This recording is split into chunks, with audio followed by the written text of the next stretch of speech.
So in our application, we want to send HTTP requests.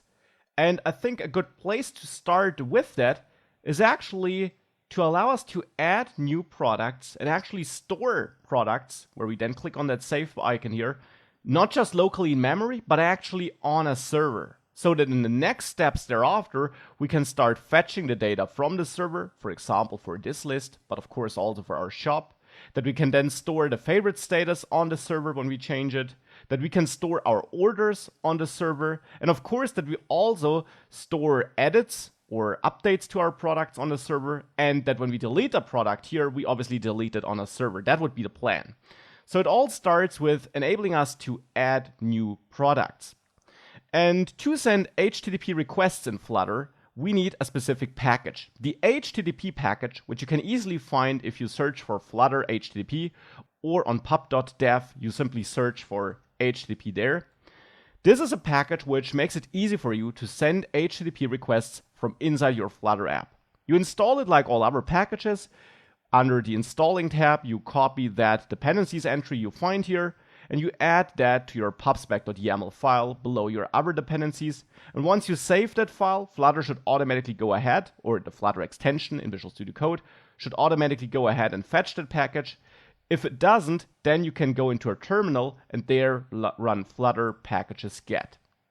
So with the package added to the project and installed, we can now start sending HTTP requests.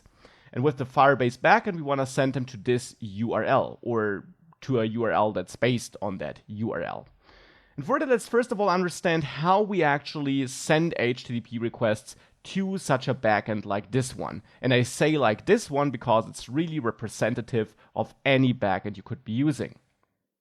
When sending HTTP requests from inside your Flutter app, you have various options. And typically, it always depends on the server you're talking to. The server you're talking to decides which kind of requests it's able to handle. So you always need to check out the documentation of the backend you're working with. Unless you're, of course, the developer who wrote the code for the backend, then you should know how it works. Typically, you will communicate with a so-called REST API when working with a backend from your Flutter app. That's the most common web server you use for front ends or for front-end applications, so for user interfaces like your Flutter app. It's the most common scenario you talk to, and for such REST APIs, the idea is that you send a HTTP request that's made up of an endpoint, which in the end is the URL, and a HTTP verb to a server, and on that server, depending on that combination of URL and verb you chose, a certain action is executed. Now you can only use combinations the server knows, of course. That's why you have to read the docs, or you write your own web server which accepts certain combinations. You'll of course see concrete examples throughout this course. Now, as I said, the endpoint is really just the URL you target. And for different URLs, different things could happen. For example, with myserver.com/posts, if you send a request to that, you might want to load all posts or add a new post to the list of posts. And that action is also determined by the HTTP verb you choose, therefore, because you can send different kinds of HTTP requests.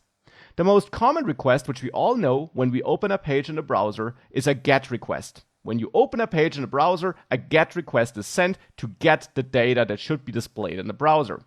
You can also send such GET requests to such RESTful APIs, or REST APIs, which is the short form. And the idea here always is that this should get you some data. A single piece of data, a list of data, really depends on the server you're working with and the app you're building. But GET is not the only HTTP verb you can use. You can also post data. You can send post requests to a server.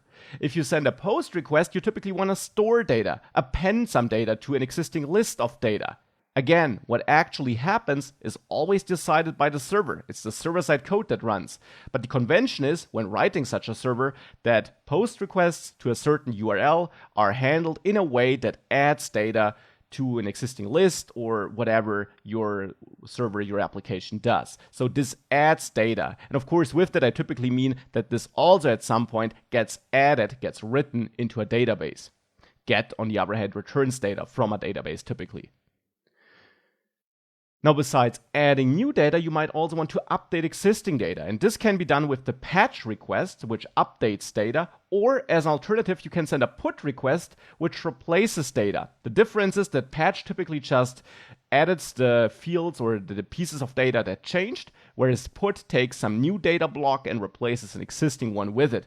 Again, it depends on your web server which type of requests it accepts and what it does in detail then. The official documentation is always the place to go, of course. The official documentation of your web service, I mean.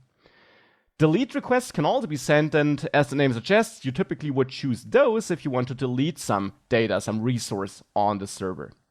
So these are the different kinds of HTTP requests you can send if your server supports them for the URL, for the endpoint you're sending them to. And we'll now work with these HTTP verbs and also with different endpoints throughout this module.